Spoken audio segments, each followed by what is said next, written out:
Hi y'all, I have today off as it turns out, and so I wanted to do a quick video, and I'm looking a little bit rough. I apologize. I had a cold last week and I'm still kind of red, and I didn't put makeup on today and stuff and whatever. So, but I wanted to go over something. A few weeks ago I started looking online. I don't even know what spurred it really.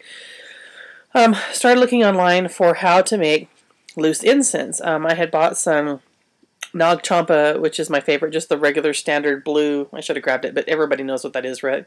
The box of non-combustible, you know, the regular blue stuff. And I love incense. I'm very sensitive to smell, and I love for the place to smell, you know, clean and fresh and stuff like that. And I love incense. So I started looking at how to make loose incense because I didn't know what you did with it. I knew that you need the little charcoal tabs and stuff, but I didn't know exactly how to do that. So I started looking on YouTube for how you light it, what you do with it, what else you can make with it, excuse me, what kind of things you can put on the charcoal. So anyway, I found a whole bunch of information, and I placed an order from a place called Ecstasy. I placed it last Tuesday. It still hasn't shipped. I'm very frustrated with that. I also placed an order yesterday from a place called Sense of Earth, and I'll link those both for you. Well, I'll link Sense of Earth here for you. Placed it yesterday. It's already shipped today, and it shipped priority. So I'm so excited because I've got a frankincense sampler and some other things on that I'm really excited to get. I did order a bowl and some ash from Ecstasy, so I'm hoping that comes soon. But I just wanted to show you what I'm doing right now, what's going on with it, and what I'm enjoying right now. So I picked up an abalone shell when the kids and I went to Albuquerque Saturday, which was part of my birthday present for this year, was to go to Free Comic Book Day. We were already in Albuquerque. We went to a mineral store because I wanted to look at crystals and stuff. And I picked up, this is just a regular abalone shell, and what I have filled it with is actually just dirt from the yard. What you see in here is some ash and some used resin that I think was some myrrh, whatever. But this is just, frankly, just dirt from our yard because my ash hasn't arrived yet. I'm not real happy about using the dirt. I would prefer the ash, and I'll explain that here in just a minute. So anyway, what I'm using right now is just this abalone shell. I think I paid $7 for it. And I found a little stand actually at the magic shop, a little, excuse me, like resin stand, like a tripod stand to put it on. And so what I've been doing, I also picked up, I was at the occult, or the metaphysical bookshop in Albuquerque. It's called Blue Eagle. Really nice people, really nice place. Some Swift Light charcoal. And these are just the tabs, the charcoal tablets. They look like this. They have a little depression in the top. Oh, the light's so bad in here you totally can't see that. There's a little depression on the top where technically you put your incense on the charcoal tab. So what I've been doing is holding it between a pair of scissors because you don't want to hold it in your hand because it has potassium nitrate, saltpeter in it to help it light, and so it sparks, and so you don't want to hold it in your hand. They get very hot very fast. I've been holding it in a pair of scissors like this, like a video that I saw from Tiptoe Chick, which is how I found her on here, looking for how to do non-combustible incense. I light this on the stove, set it in the bowl. It lights very fast. The Swift Light charcoal is really nice if you can find it. I would prefer to have charcoal that doesn't have the accelerator in it, the saltpeter, because that can be dangerous.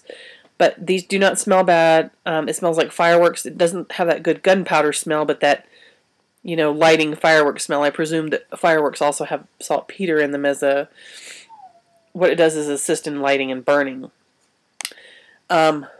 So I put it like this, light it on the stove. They light very fast. They don't smoke much.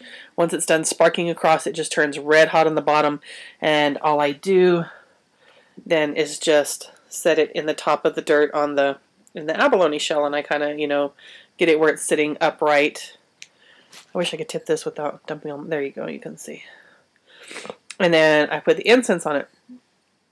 And what I have right now for incense, hang on. Sorry, I made a big old mess with the charcoal. What I have right now for incense, I also found at Blue Eagle some resins. So this is copal. I don't know. I'm presuming it's white copal. It's a very almost clearish white. Looks like, you know, crack rocks. And then some frankincense and myrrh. So the white, the stuff that looks like crack rocks, is frankincense. There's some right there. And the dark stuff that looks kind of like lava rock, or like, you know, just rock you find out in your yard, is myrrh resin. I don't like the myrrh much. I suspect I'm a little bit allergic to it. Every time I burn it, I get this real tight sensation. But I'm really loving the frankincense, and I'm loving the copal, and the mixture together is fantastic. Fantastic, excuse me. But I'm having some problems with the charcoal, and maybe you guys can help with this. Maybe you have some other ideas for me. I'll be happy when the ash comes, because you can light the charcoal, whether you're using charcoal that has an igniter in it or not. Once you light the charcoal, you can bury it in the ash, because the ash aerates enough for the charcoal to not go out. Dirt and sand won't aerate enough. You can't bury your charcoal. So what you have is a very, very hot piece of charcoal to put your resin on, and what's happening is it's just frying it. And when you get to the end of the resin, you know, it starts out okay, but when you get to the end of the resin, it's just acrid, because the charcoal is so hot that it has just burned the bejesus out of the resin, and it's wasting the resin. It's really kind of ruining the whole experience. And then these burn for quite a long time, and they put out so much smoke that I'm not doing, you know, 30 or 40 minutes worth of charcoal. So, and then I only bought, the package only has 10 tabs. I was kind of afraid to run out. So, I did find out yesterday that you can crack those charcoal tabs up. All I did was I took it outside, set it on the sidewalk, and took a pair of scissors and, you know, whacked it, and it shot off in about 5 pieces. So, you know, those should give probably 15-20 minutes worth of burning time. Although now you don't have a nice flat surface. Now I don't have a nice flat surface to burn the resin on. But here's my question. Is there a way, I tried the tinfoil method yesterday, like setting a piece of tinfoil on top to put the resin on to sort of displace the heat, so you're not putting the resin directly on the charcoal tab. But it didn't work well. It never did burn, which is surprising, because this charcoal gets so hot. I really did not think that the tinfoil would act as an insulator, but it did. So that didn't work. So if you have any ideas, let me know. But I just wanted to share with you sort of the incense, sort of the obsession that I'm starting with, and I'm really enjoying it. And so I'll let you know when I get the new stuff in. I'll share any recipes that I have. Right now I'm really liking the frankincense and copal together in about a 1-to-1 ratio, or a 2 frankincense to 1 copal ratio. The frankincense, if you're not familiar with it, has a very citrusy, clean scent, and the copal is very woody. So between the citrusy, clean, and the woody, it's a very earthy, oh, just fantastic smell, just clean and fresh and fabulous, and I'm loving it. So if you have any recipes to share, please do that. I will be sharing mine. I'll be sharing my experiences with the 2 places that I ordered incense materials from, and any techniques, other techniques that I learn. And if you have any techniques for how to turn down the heat on that charcoal a little bit, I would really appreciate it. Anyway, that's all I have for now. Thanks for watching. See you soon.